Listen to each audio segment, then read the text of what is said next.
While the public consumes a steady diet of political scandals and celebrity gossip, dismissing the esoteric as relics of a bygone era, the world's most sophisticated intelligence apparatuses have been engaged in a shadow war that defies conventional understanding. For over 70 years, they have taken the study of what they term paraphysical entities, PEs, with a gravity that would shock the modern world. The Directorate of Metaphysical Security, DMS, an organization so clandestine its name is a myth even within the intelligence community, proved through programs like the infamous Project Mimir that no frontier is too radical, no potential weapon too unorthodox, when the goal is absolute strategic dominance. They sought an edge against forces that bullets cannot stop and surveillance cannot track. What you are about to learn has been pieced together from fragmented data leaks, deathbed confessions of former operatives, and my own harrowing experiences within the Directorate. These agencies are not merely studying history, they are actively engaged in a conflict against non-human intelligences, using operational manuals that the public would mistake for dark fantasy. The same institution that systematically destabilized sovereign nations and experimented on its own citizens with psychoactive compounds has also meticulously curated archives on PE hierarchies, containment protocols, and most disturbingly, invocation procedures. These are not academic exercises. They are living documents, updated with field reports from specialized teams who deal with threats that violate the known laws of physics. They have cataloged incidents where entire military platoons were psychologically shattered, not by enemy fire, but by exposure to entities requiring countermeasures the Vatican itself would deem extreme. This hidden knowledge has always been the currency of power hoarded by elites to maintain their advantage. The reason for its suppression is simple. Its disclosure would not just challenge our scientific paradigms, but shatter the very foundation of perceived reality. By the time this account concludes, you will comprehend the true nature of this classified war and what it implies for the world you thought you knew. When you delve into the classified archives that the DMS guards more fiercely than its nuclear codes, you unearth a truth that reframes the entire history of human power.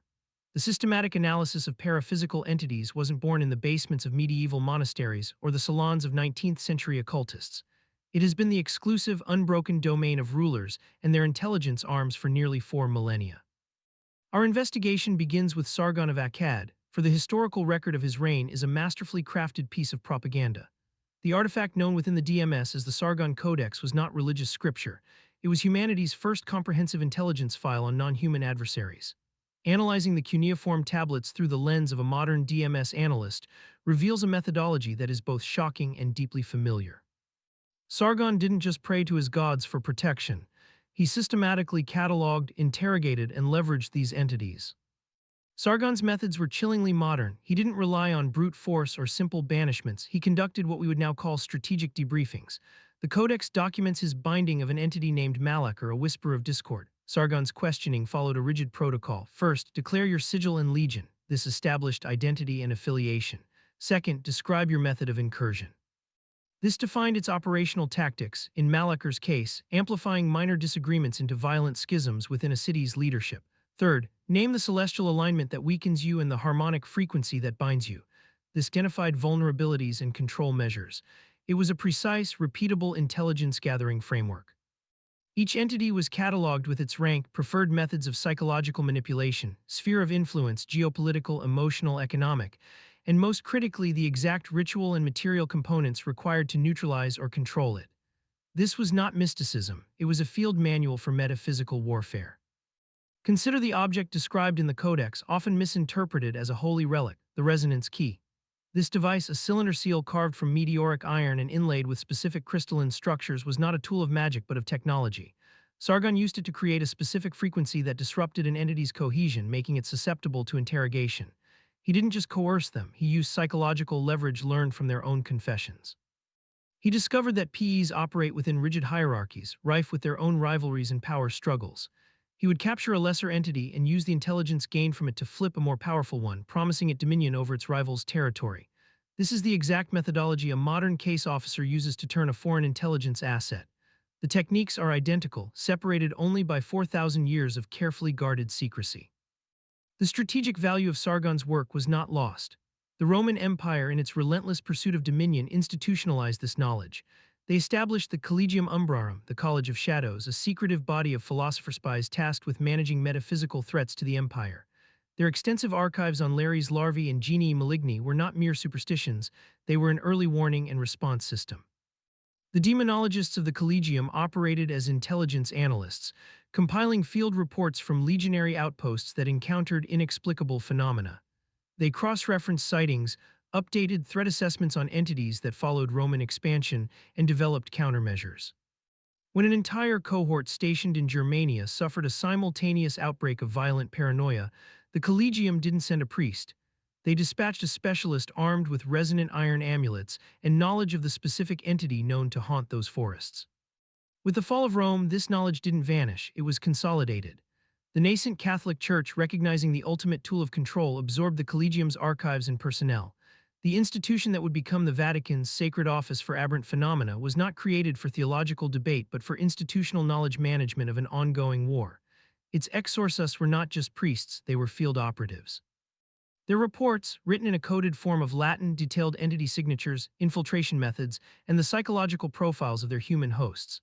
They functioned as a global intelligence network, sharing data on PE movements across continents. They mapped spiritual contagions with the same precision that a modern epidemiologist maps a virus, understanding that a demonic outbreak in one village could be a precursor to a larger offensive in a neighboring kingdom. This continuity of knowledge, from Akkad to Rome to the Vatican, represents the longest-running intelligence operation in human history. The advent of the World Wars saw this ancient practice weaponized on an industrial scale. The Nazi Ahnenerb's occult expeditions are infamous, but the British response was just as sophisticated and far more secret. The Pendragon Initiative, sanctioned by Churchill himself, brought together physicists, historians, and hereditary practitioners of folk magic. They weren't desperately casting spells, they were conducting serious military research. Declassified and heavily redacted, MI6 files speak of operations to create psychic dead zones around critical infrastructure and attempts to disrupt Axis command and control by exploiting what they called ley line interference. These were not fringe programs, they were top-secret, well-funded operations. After 1945, these occult divisions didn't disband. They were folded into the emerging Cold War intelligence apparatus of the DMS and its Soviet equivalent. The logic of mutually assured destruction was applied to the metaphysical realm. If the enemy might have a paraphysical weapon, you had to have one too. The 1970s, a decade of intelligence community scandals, provided fleeting glimpses into this hidden world. Congressional hearings investigating the DMS's predecessor agency uncovered bizarre budget lines and consulting contracts. Under the innocuous cover of psychological warfare research, payments were being made to folklorists, fringe historians, and self-proclaimed demonologists. These weren't crackpots, they were cleared consultants working on Project Mimir. The project's public face was about mind control through drugs and hypnosis. Its classified core was about something far stranger. Could the human mind be weaponized as a gateway or a conduit for paraphysical entities? Could an operative be inhabited by a cooperative PE to gain access to an enemy's secrets? The researchers published their findings in reports that remain classified above top secret, sealed in vaults that officially do not exist. This is the kind of information that never sees the light of day. This is why understanding this hidden history is so critical. The institutional knowledge is transmitted through channels that operate entirely outside public view. Secret societies, ancient families, and the insulated upper echelons of intelligence have maintained a shadow lineage of metaphysical expertise. This isn't a theory, it's a matter of documented institutional continuity. The same European aristocratic families who funded medieval alchemists and collected grimoires were instrumental in founding the modern intelligence services that evolved into the DMS. This explains the bizarre reality of occult texts in major archives. The Vatican secret archives, the Bodleian Library's restricted collections, they maintain extensive materials on PE invocation and binding that are inaccessible. A researcher needs more than academic credentials, they need clearance. These are not historical artifacts. They are active operational manuals, continuously cross-referenced and updated by analysts at the DMS. Modern recruitment patterns for the DMS reveal how the system perpetuates itself. They actively scout within niche communities, not just occultists, but also theoretical physicists working on dimensional theory, neuroscientists studying consciousness, and even anthropologists specializing in shamanism. They aren't looking for believers, they're looking for individuals who possess a pre-existing framework for understanding non-conventional reality. A person who already understands symbolic systems, altered states of consciousness, and psychological manipulation requires far less training to become an effective metaphysical security officer. I was one of them. Recruited out of a doctoral program on ancient linguistics, I thought I was being hired for code breaking. My first assignment was translating a 15th century grimoire, the Umbral Compendium, and mapping its entity descriptions against known psychological warfare profiles.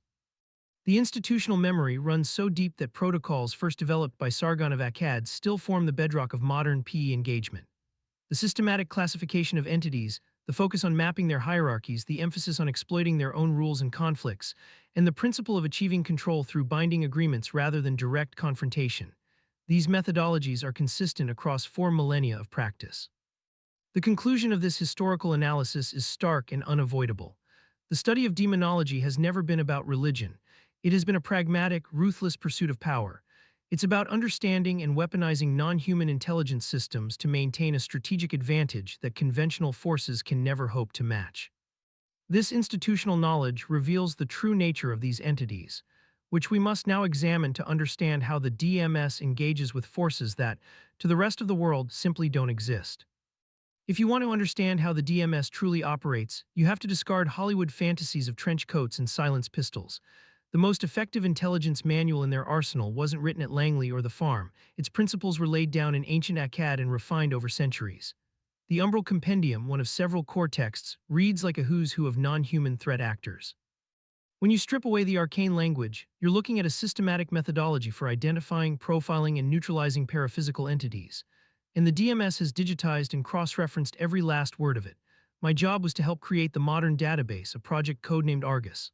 We took the 72 primary entities of the classic Ars Goetia and the hundreds more from other texts and reclassified them using modern threat matrices. Each PE was assigned a threat designation, an operational signature, and a sphere of influence. The entity traditionally known as Baal, a king who grants invisibility, was recategorized in Argus as Threat Alpha 2, specialist in information denial and covert movement. His file contained cross-referenced reports of inexplicable intelligence blackouts and disappearing assets. The entity Payman, a teacher of secrets, became Threat Gamma 9, asset for counterintelligence and psychological inoculation, with notes on his potential use in protecting high-value personnel from enemy psychic influence. These were not metaphors. They were literal entries in a secure database, complete with psychological profiles that read like FBI behavioral assessments. We studied their historical patterns of manifestation, their preferred environmental conditions, and their cognitive dissonance signatures, the specific ways their influence subtly warped human logic and perception. We even logged their methods of communication, from infrasonic frequencies to the manipulation of digital random number generators. The most stunning breakthrough came when DMS engineers began analyzing the protective circles and binding sigils from the grimoires. These intricate geometric patterns were not dismissed as superstition. They were treated as blueprints for sophisticated containment systems. The Pentagon's Defense Advanced Research Projects Agency, DARPA, in a joint program with the DMS, has a department unofficially known as architectural psychology. They study how specific geometric configurations and materials affect human consciousness, and more importantly, how they can create fields that are inhospitable to paraphysical entities. Have you ever wondered why the floor plans of some high-security federal buildings are so bizarrely non-functional? That strange, star-shaped atrium in the DMS's own headquarters at Fort Meade, or the precise, non-repeating tile patterns in the corridors of Site Obsidian, the underground command center, these are not for aesthetics. They are reverse-engineered magical circles designed to create resonance-dampening fields. The underlying principle isn't necessarily to build a magical wall. It's to create an environment that disrupts an entity's ability to manifest or influence human minds.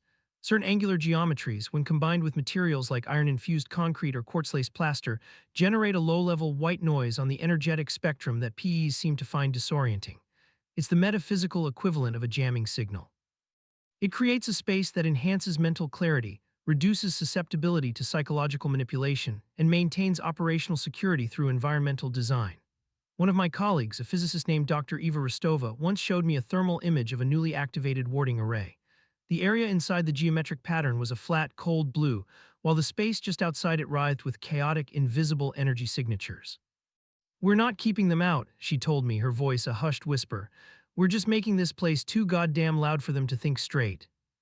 The astrological and temporal elements from the grimoires proved equally potent. Ancient texts provided detailed instructions on planetary hours and optimal times for certain operations. The DMS's Data Science Division, a team of obsessive geniuses, spent over a decade correlating these ancient timing systems with modern data streams, stock market fluctuations, social media trends, and even rates of violent crime in major cities.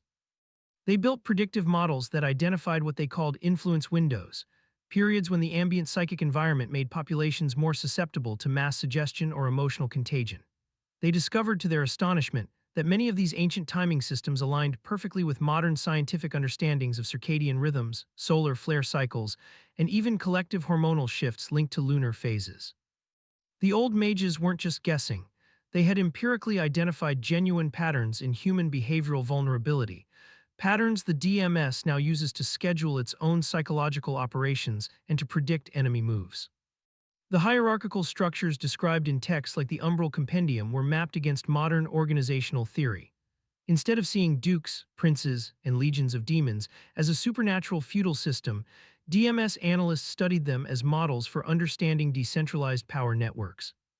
The structure of a demonic legion, a high-ranking entity controlling several subordinates, who in turn each control dozens of lesser spirits, was found to be an almost perfect match for the cell structure of modern terrorist organizations and sophisticated cybercrime syndicates. This framework allowed analysts to predict how influence flowed, where the critical command and control nodes were, and how to decapitate the network by targeting a single high-value entity. The language was different, but the strategic application was the same. A PE Duke controlling a legion was no different from a terrorist mastermind directing multiple semi-autonomous cells. The DMS also invested immense resources into reverse engineering the summoning procedures from the grimoires, but not for the reason you might think. Their goal was not conjuration, but detection and countermeasures. By understanding the precise psychological and environmental conditions necessary to create a stable gateway, they could develop sensors to detect when someone else was attempting it. They learned to recognize the precursor energy signatures, the specific infrasonic frequencies, and even the unique chemical compounds released into the air during a successful ritual. This led to the development of summoning activity detectors (SADs), which are now secretly installed in major metropolitan areas, embassies, and military bases around the world. If you understand how to build the door, you also understand how to lock it, booby-trap it, and put an alarm on it. The sigils and seals associated with each entity were analyzed not as magical symbols, but as sophisticated data packets. DMS xenolinguists and cryptographers studied them in the same way they would analyze a foreign military's encryption keys. They discovered that the geometric structure of a sigil contained coded information about the entity's abilities, its hierarchical rank, and its vulnerabilities. Some sigils were found to act as resonant antennas, focusing a practitioner's intent. Others acted as access keys, bypassing an entity's natural defenses. The DMS created a comprehensive library of these symbols, using them to develop targeted nullification codes, counter-sigils that could disrupt an entity's connection to our reality.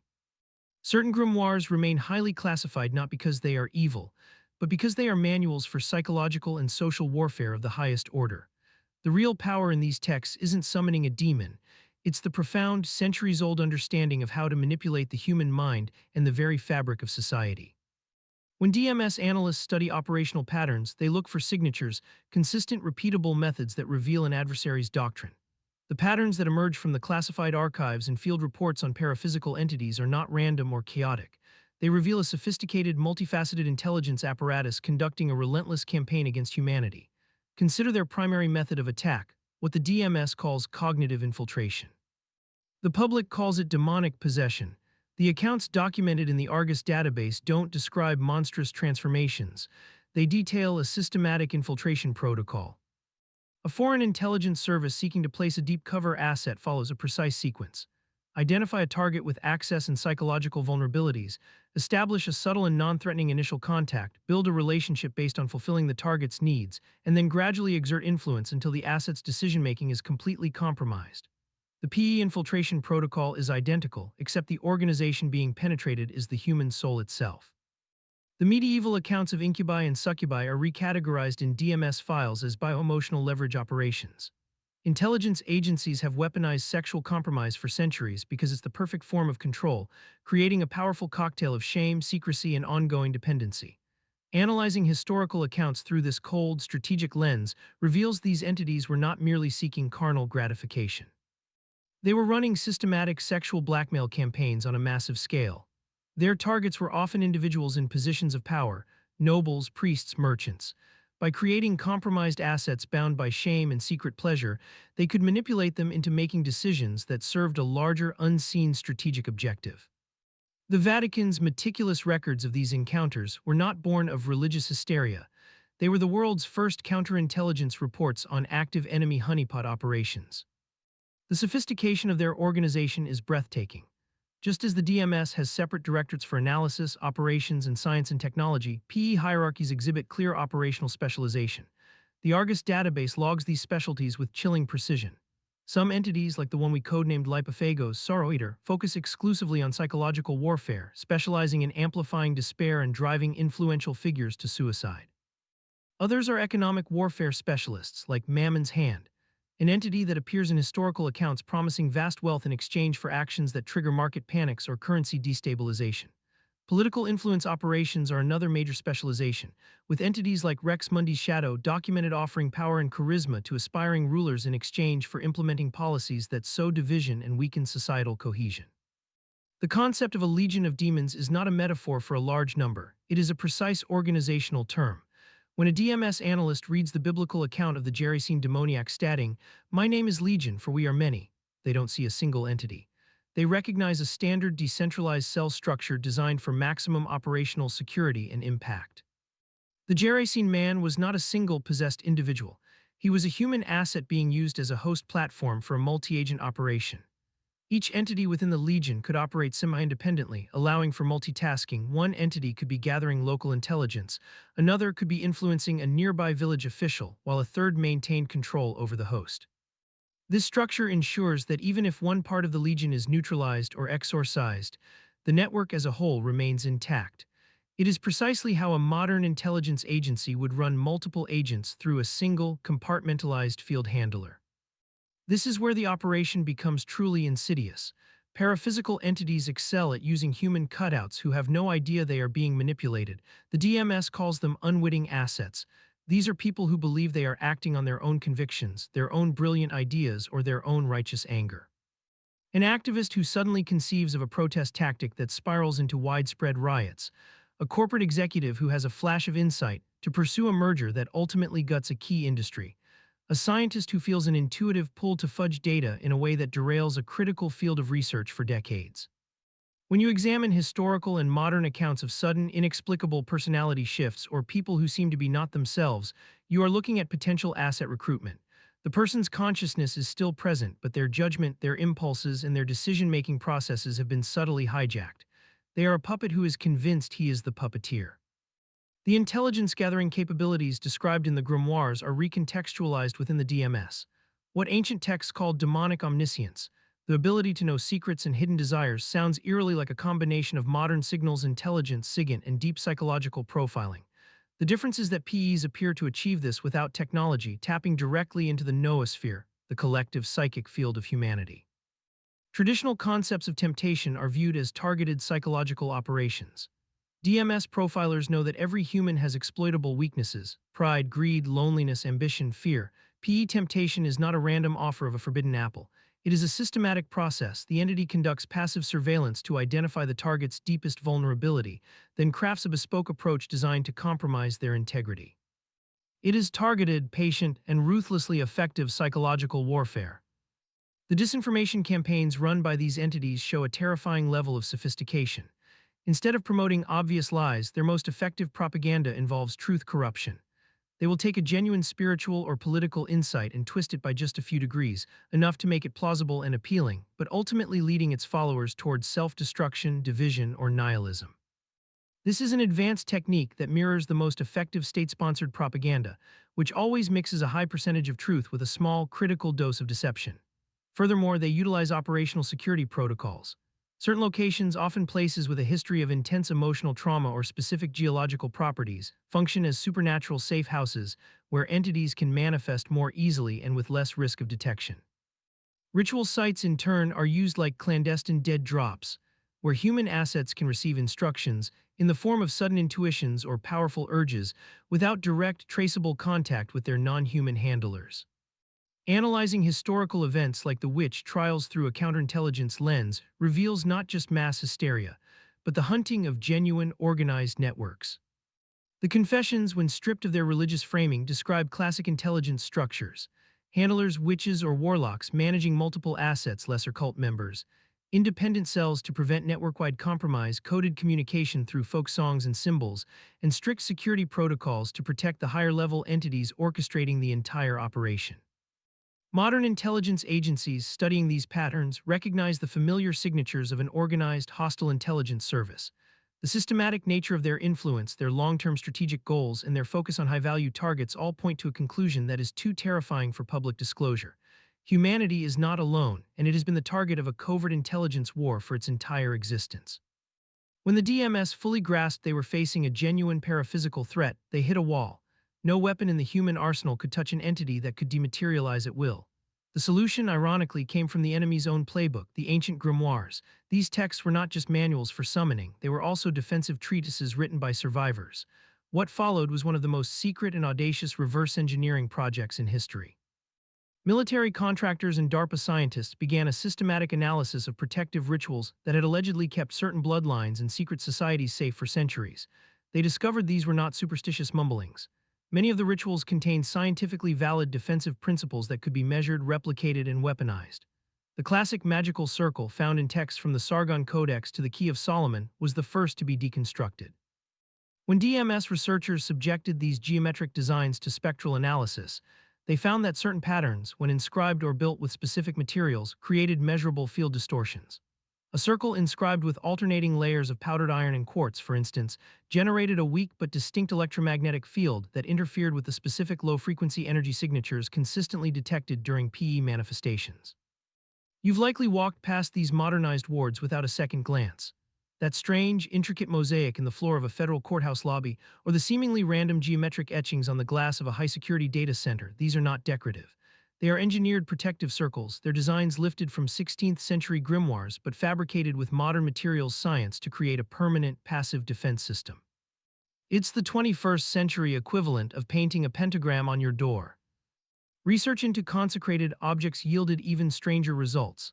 Scientists at a DMS black site discovered that objects subjected to intense, focused human intention, such as in a traditional religious blessing, exhibited minute but measurable changes in their quantum state.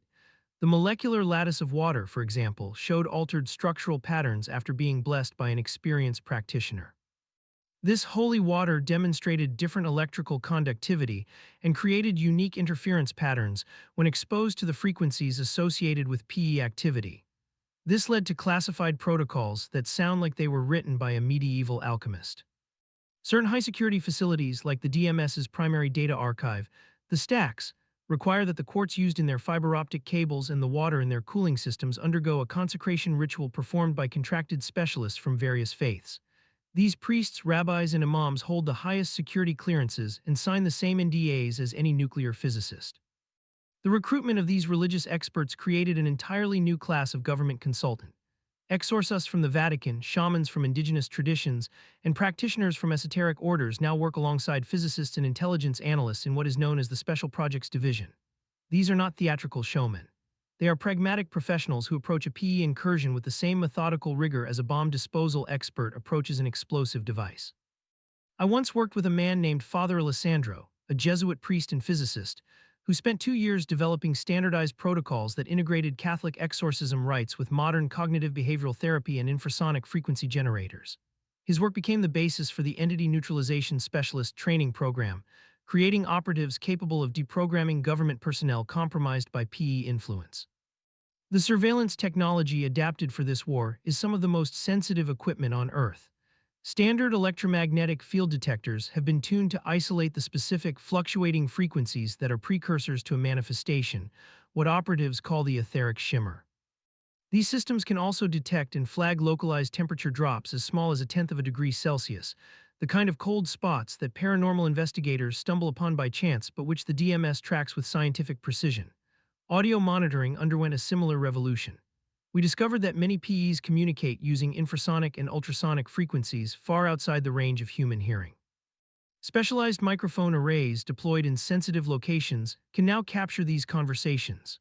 Pattern recognition software then analyzes the recordings and has already begun to identify what appear to be distinct languages and communication protocols, allowing us to sometimes anticipate their next move. Psychological profiling techniques, originally developed to spot spies, found a chilling new application, detecting PE influence in government personnel. Certain subtle behavioral tells, minute shifts in speech patterns, a change in pupil dilation when specific symbols are displayed, an altered response to moral dilemma questions can indicate that an individual's consciousness is being subtly influenced. This psychometric resonance screening is now a mandatory recurring part of the security clearance process for anyone working on projects deemed sensitive to metaphysical interference. I've seen men with spotless records and decades of loyal service quietly reassigned to desk jobs in Alaska after screening flagged a cognitive echo, a sign that something had latched onto them. No one ever told them the real reason. It was always stress-related reassignment. Perhaps the most unsettling discovery is that certain protective methods have been deliberately suppressed by the DMS because they are too effective.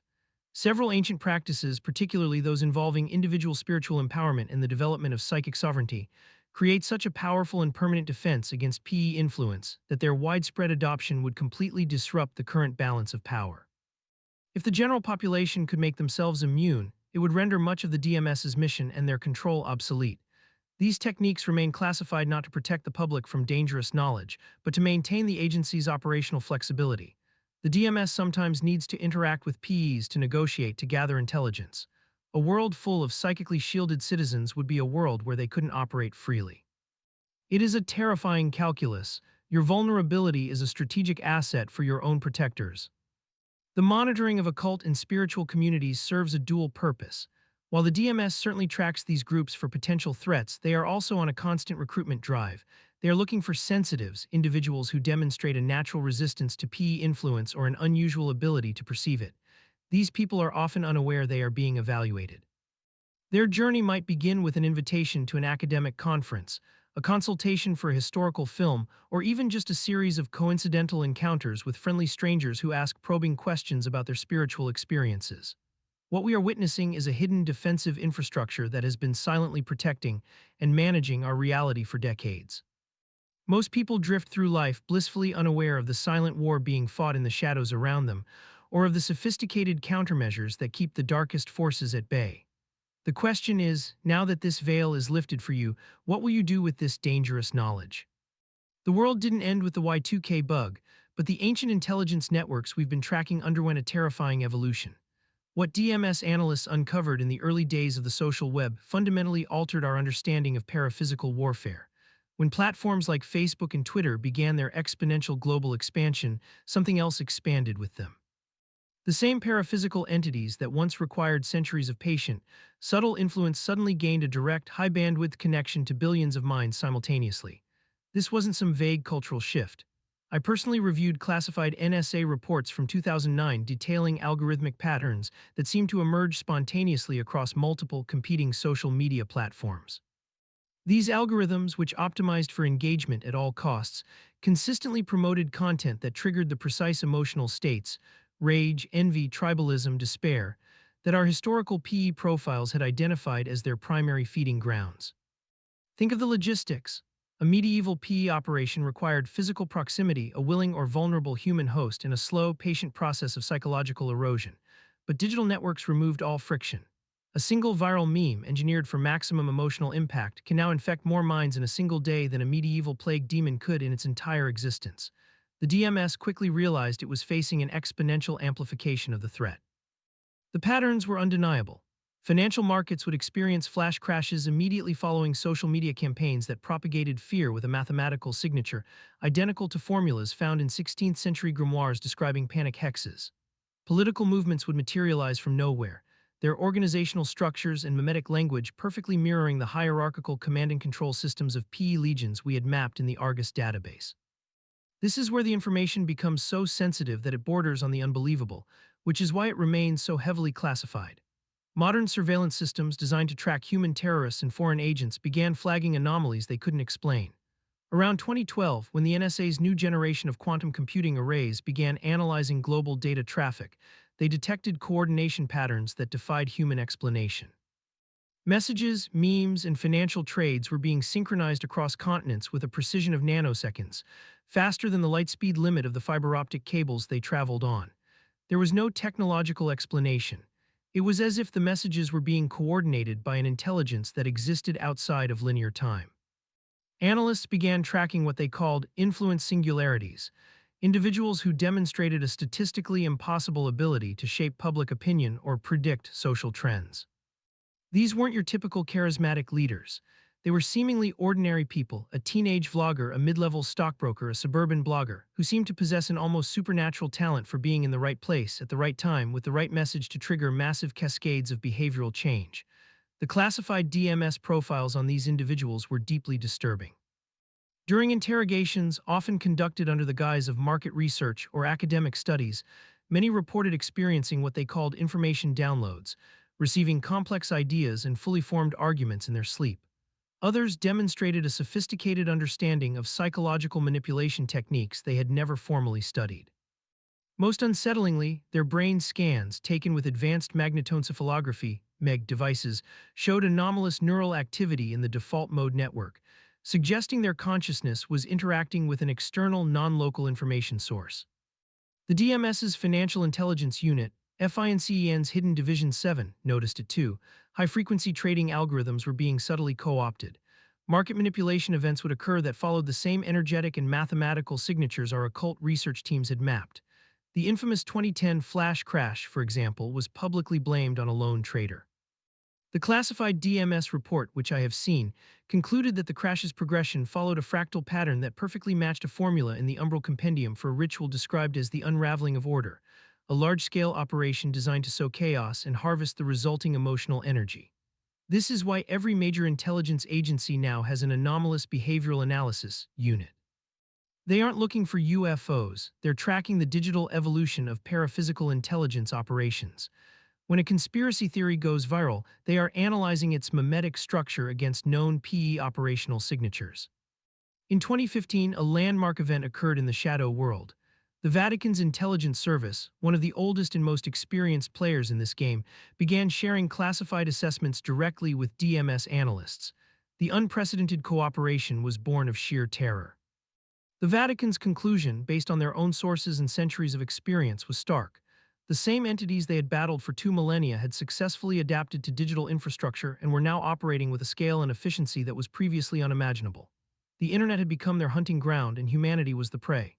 The Vatican shared its ancient knowledge of entity classification. The DMS shared its modern data analysis and surveillance capabilities. It was an unholy alliance of priest and spy, forged to combat a common enemy that threatened to engulf the world in a tide of digital darkness. Global transportation networks provided another vector. In the past, PEs were often geographically bound, their influence tied to a specific location or bloodline. The slow pace of human travel limited their spread, but a world of global aviation and high-speed rail allowed them to hitchhike. An entity could attach its influence to a human host in Beijing and hours later be operating in London or New York. Intelligence agencies began tracking certain carriers, individuals who seemed to appear at the epicenter of multiple disparate global crises with a timing that defied coincidence. These carriers weren't necessarily possessed in the classic sense, they were simply psychically open and served as unwitting conduits, spreading paraphysical influence like a typhoid Mary of the soul. Most concerning is how these entities have adapted to exploit uniquely modern psychological vulnerabilities. The dopamine-driven feedback loops of social media, the anxiety of information overload, and the profound loneliness of a digitally connected but physically isolated world have created the perfect breeding ground for paraphysical manipulation. DMS case files are filled with individuals with no prior occult involvement who suddenly exhibited classic signs of PE influence after prolonged specific patterns of online activity, falling into conspiratorial rabbit holes, engaging in endless flame wars, or becoming addicted to nihilistic content. The global rise of interest in the occult wasn't entirely organic. DMS assessments traced the funding and promotion of certain gateway, spiritual movements back to shell corporations and online influencers that were, themselves, compromised assets in a coordinated campaign to lower humanity's collective psychic defenses. The recent public disclosures about UAP's unidentified aerial phenomena are not an accident. They represent the first carefully managed step in a gradual acclimation process. The intelligence community is slowly seeding the public consciousness with the idea of non-human intelligence. For now, they are keeping it focused on nuts and bolts aircraft to avoid mass panic, but it is a prelude. They are preparing the battle space of public opinion for the eventual, inevitable revelation that the most significant non-human intelligences are not in our skis, but in our minds, our networks, and our societies. You can see the signs in your own community if you know what to look for. Sudden, inexplicable schisms in unstable groups, viral social trends that promote self-destructive or antisocial behavior, individuals who gain disproportionate influence without any corresponding expertise. This knowledge is suppressed because public awareness would force the enemy to change tactics, but the digital floodgates are open, and the war for human consciousness is entering its final, most critical phase. The most dangerous secret is not what the DMS knows about paraphysical entities, it's that they have systematically engineered your defenselessness against them. Every classified manual, every redacted document, every secret training protocol represents knowledge that was deliberately and surgically removed from public education, culture, and spirituality. This was not an oversight, it was a calculated strategy. The goal was to ensure that when paraphysical influence inevitably touched your life, you would have no framework to understand it. You would label it as mental illness, a string of bad luck, chronic anxiety, or a personal failing. You would be a soldier on a battlefield, convinced you were merely sick, never realizing you were under enemy fire. Your ignorance is their first and most powerful line of defense, a strategic asset cultivated over generations. Think about the subtle anomalies you've been trained to dismiss. That inexplicable wave of dread you feel when entering a certain room or building, a friendship or relationship that turns toxic overnight for no discernible reason, the persistent unnerving sensation of being watched when you are completely alone, the way certain people seem to literally drain the energy from you, leaving you exhausted and hollow after a brief conversation. DMS operatives are trained to recognize these as environmental indicators or potential vector contact.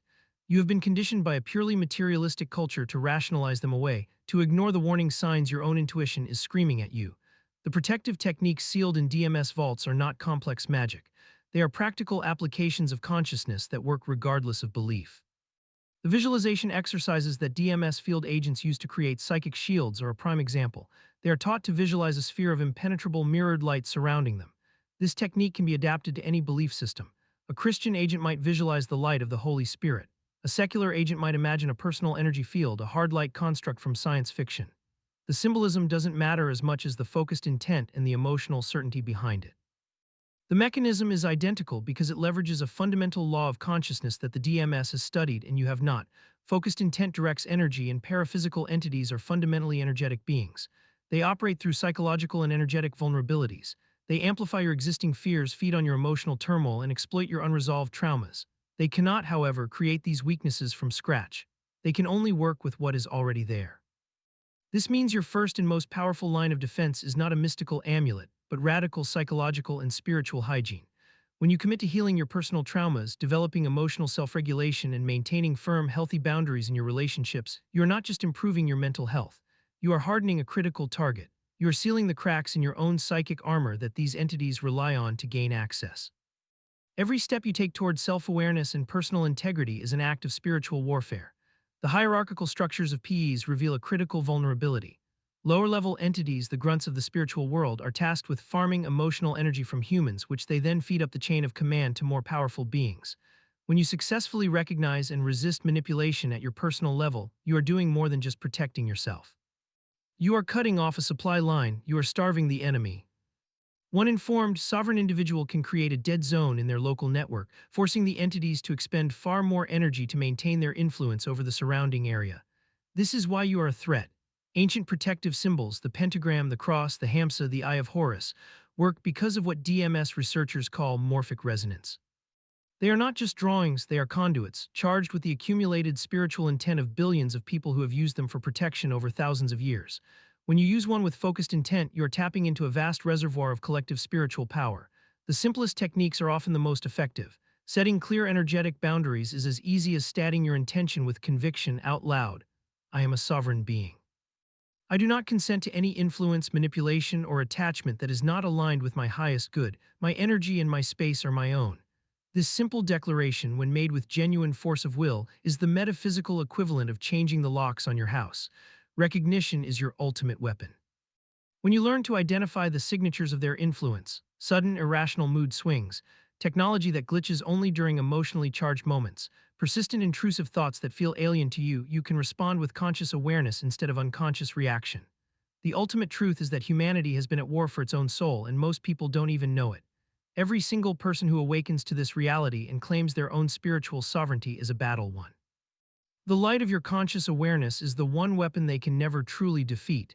Share this knowledge, become a beacon. The shadows cannot stand the light.